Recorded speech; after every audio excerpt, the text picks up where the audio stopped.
Ak mal niekto iný názor na očkovanie proti covidu, bol nebezpečný pre spoločnosť. Média otvorene písali, veď si to pamätáte, ja teraz citujem, že každý nezaočkovaný by mal kvíriť od bolesti ako prasa.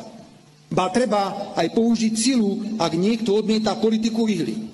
A dnes sa ukazuje, že náš slobodný pohľad na očkovanie a opatrenia vlády v boji proti covidu, hrubo porušujúce ľudské práva, bol správny a opodstatnený.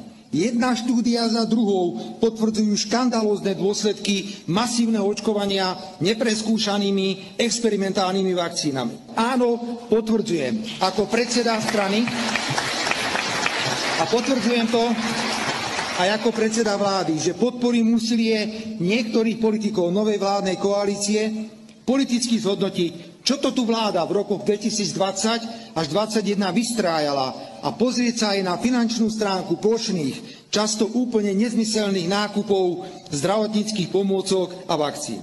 Rovnako veľmi jasne prehlasujem, že Smer Slovenská sociálna demokracia nebude podporovať posilnenie právomocí Svetovej zdravotníckej organizácie na úkor suverénnych štátov pri riadení boja proti pandémiám.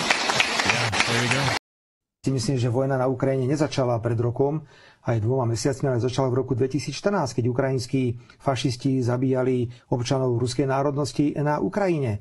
Mám na to názor iný. Ja som stále presvedčený, že Američania bojujú cez ukrajinských vojakov. V roku 2014 začalo Rusko útočiť na Donbas.